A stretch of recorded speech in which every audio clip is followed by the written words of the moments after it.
Hello, everyone. My name is Matthew Herzberg, and this is the Myopia Mindset. This is a new podcast that I am putting out into the world. It's the official podcast of themyopiamindset.com, and it's a project that's very special to me. And I want to use this opportunity, this first episode, this introductory video to tell you all about who I am, what the Myopia Mindset is all about, and why you're going to want to keep us on your radar.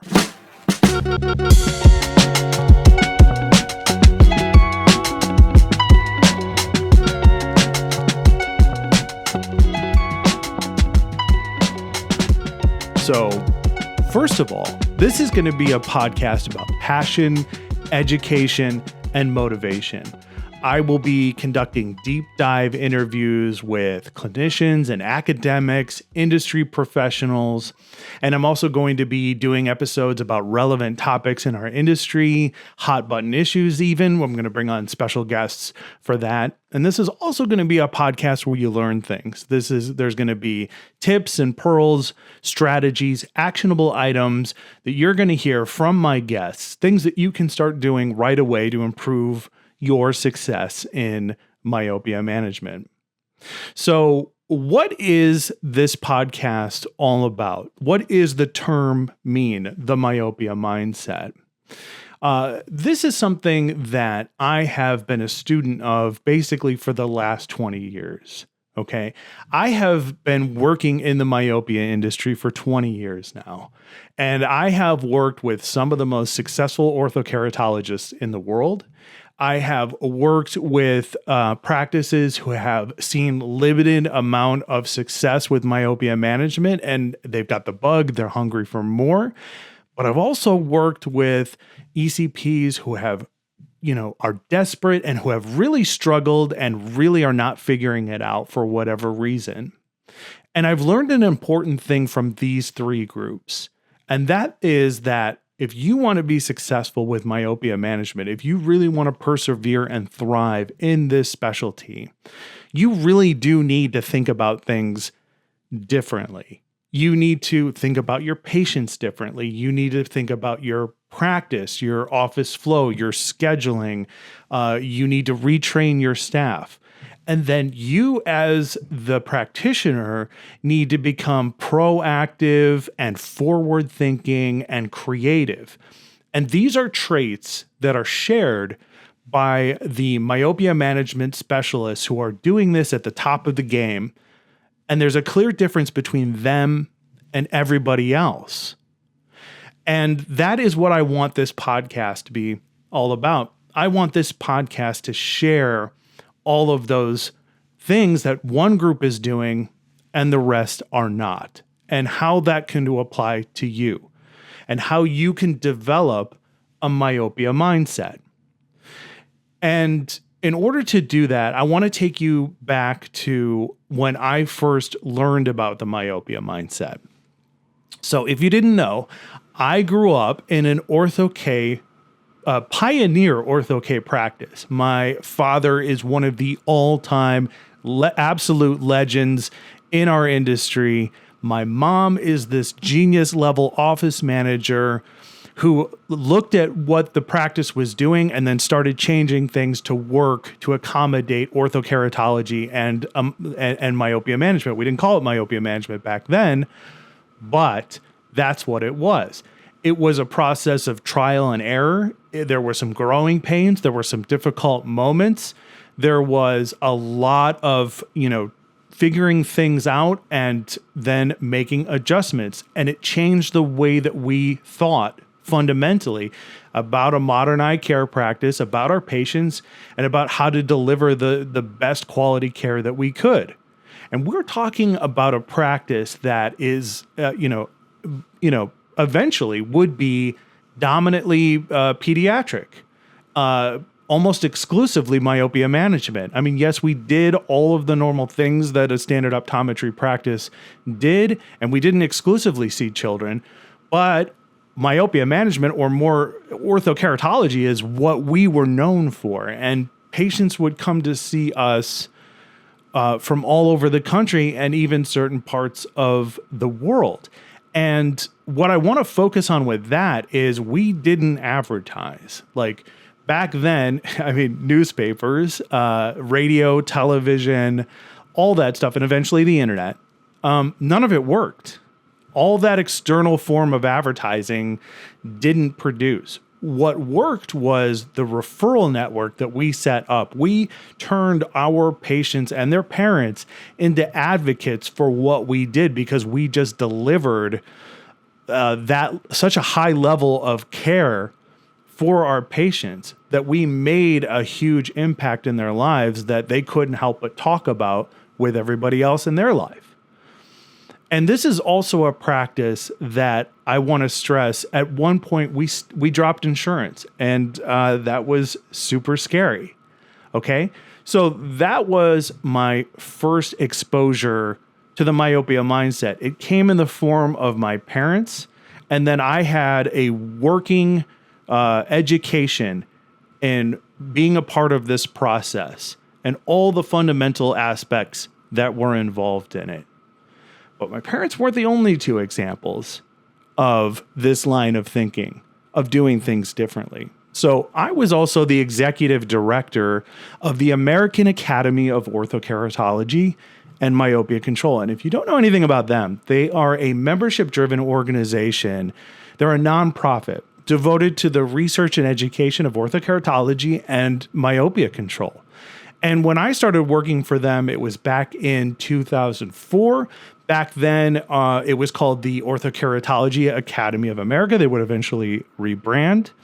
And back then, myopia management as a term didn't really exist. Back then, it was orthokeratology.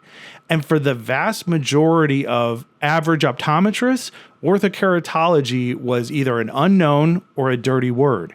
And I know this because as a snot-nosed kid, I worked conventions and conferences seeking out eye doctors to join our organization and become members. And I experienced a lot of ignorant eye doctors. They didn't know what they didn't know, right? And I experienced a lot of negativity around Ortho-K, that it was unethical. How dare you do this to children? All of that stuff. I heard it all. But it didn't sink in with me. It didn't demoralize me because I was shoulder to shoulder with about 100 or so of our initial charter members of that organization. And I'm talking about trend-setting optometrists. I'm talking about pioneer orthokeratologists who laid down a lot of the legwork and blazed a trail for what we have today. And guess what? They seem to have their own variations of what my parents were doing. They were forward-thinking, critical thinking, creative thinking, passionate. They did not accept the status quo of optometry. They were invested in the utmost care of their patients. And orthokeratology was exciting and interesting, and they loved to talk about it and share it. So I was surrounded by these people, and that is really when I started to study it. Because here's the thing. If you're running a membership-driven organization and the vast majority of optometrists that you encounter are going to be resistant to your message by default, then you have to seek out that very specific individual, that very specific myopia mindset. So back then I started to create a protocol for identifying and basically recruiting and focusing on the very specific individual because I wanted more members for our association, for our academy. And then that eventually leads to Vision by Design. Vision by Design is a meeting that I created and developed, and along with the help of some core people, turned it into an amazing success for our industry that at one point was called the Super Bowl of myopia management. And we created and designed and developed that meeting around these specific individuals, not just our beginners, but also our advanced people who were on the bleeding edge of this stuff. And then that's when I got to really get integrated into the culture and the community of a myopia management specialist. And these are the docs that would go on to be in that top success group, doing it differently than everybody else. And that is where I got most of my education in the myopia mindset and in what makes these doctors tick, and what the difference is between them and everybody else. So let's examine that particular aspect in this episode real quick. So what's the secret? Well, there is no secret. This is not some sort of ancient mystery that only the sages of optometry can uncover and then expose to you.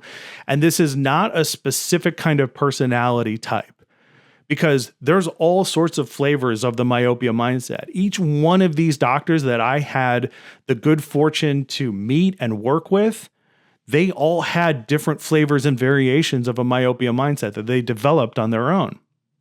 So if it's not any of those things, then what's the secret? There is no secret. And I can say that because another core feature of people who are in that group who love myopia management is they love to share about it.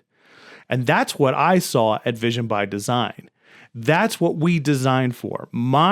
One of the core features of that meeting was that I wanted my meeting to be a place where you could learn just as much in the hallways as you could on the stage.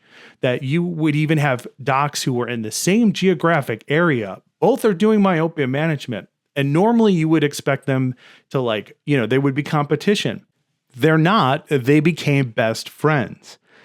And that is that colleague, not competitor mentality. And that's how I know it's not a secret. This isn't a treasure that somebody buried in the ground and you have to get access to it. It's not this insurmountable thing that nobody else can do that's protected by a small group of people. They share about it all the time. Now, I will say that myopia management is not for everyone, and that's okay. I'm one of these people that says not everybody should be doing myopia management. Not every optometrist should be doing ortho-K or myopia management, and that's okay. There's plenty of other specialties out there.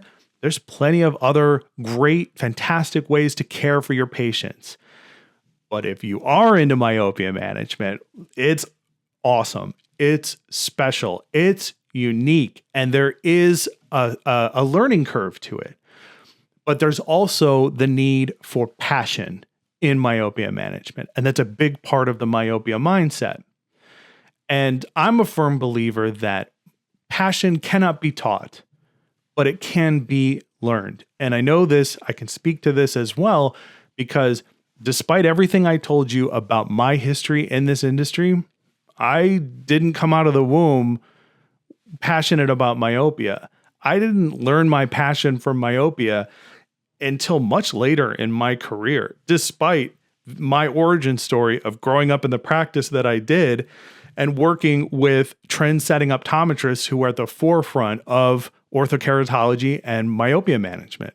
I had to learn my passion for it. And if I can learn it, you can learn it. And you should learn it. You shouldn't adopt somebody else's passion. You should figure it out for yourself.